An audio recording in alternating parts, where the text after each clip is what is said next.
C'est toujours intéressant de passer pour le gros con désagréable du village. Ça évite les visites d'emmerdeurs. Il y a bien que les pompiers qui viennent vendre leur calendrier qui osent passer mon portail sans y avoir été invités. Bref, ça s'entretient. La technique ici consiste à retirer le drapeau qui est sur votre mât pour le remplacer par un drapeau qui fera que tout le monde ait envie de vous jeter des pierres.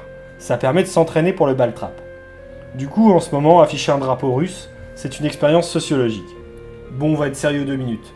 Je suis pas spécialement pro-russe. Mais l'autre soir, en rentrant de la Manche, j'ai vu sur la vitrine d'un vendeur de casse-dalle une sorte de gros drap aux couleurs ukrainiennes. J'ai pas pu voir les connards mettant ça sur leurs photos de profil n'ayant pas les réseaux sociaux. Mais même dans le réel, vous venez nous les briser. Et du coup, ça m'a rappelé l'ingénierie sociale de Je suis Charlie. À l'époque, avec un ami, on était allé nettoyer les monuments aux morts de leurs pancartes de merde. Ceux qui soutiennent l'Ukraine aujourd'hui sont les mêmes qui étaient Charlie. Les mêmes qui applaudissaient les infirmières. Les mêmes qui utilisaient le hashtag « Je suis en terrasse ». Les mêmes qui n'en avaient rien à taper quand l'OTAN bombardait la Serbie pendant près de 80 jours. Les mêmes qui ne s'offusquent pas que non seulement le rat Fabius soit encore en vie, mais qu'il ait des responsabilités politiques majeures alors que cette ordure a du sang contaminé sur les mains. Je sais pas si c'est dû à la baisse du QI, mais j'ai l'impression que le peuple réfléchit en langage binaire. Méchant ou gentil. La nuance doit être trop compliquée pour leur système d'exploitation. Bref, tous ces cons bêtes à manger du foin me fatiguent.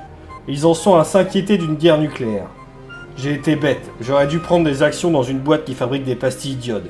Ça fait 10 piges qu'on rêve avec les copains d'une tsar bomba sur Paris, mais ça n'arrivera pas. Bon, après ça me fout en l'air de voir que des peuples frères s'entretuent pour rien. Le président ukrainien, un comique qui il y a quelques années jouait du piano avec sa bite et a été mis en place par la CIA, fait des civils des conscrits. C'est écœurant. Sacrifier les éléments valables d'une population pour que dalle, on a déjà fait ça en 14 et en 39. Et c'est les banques qui ont gagné les guerres. Dernier point.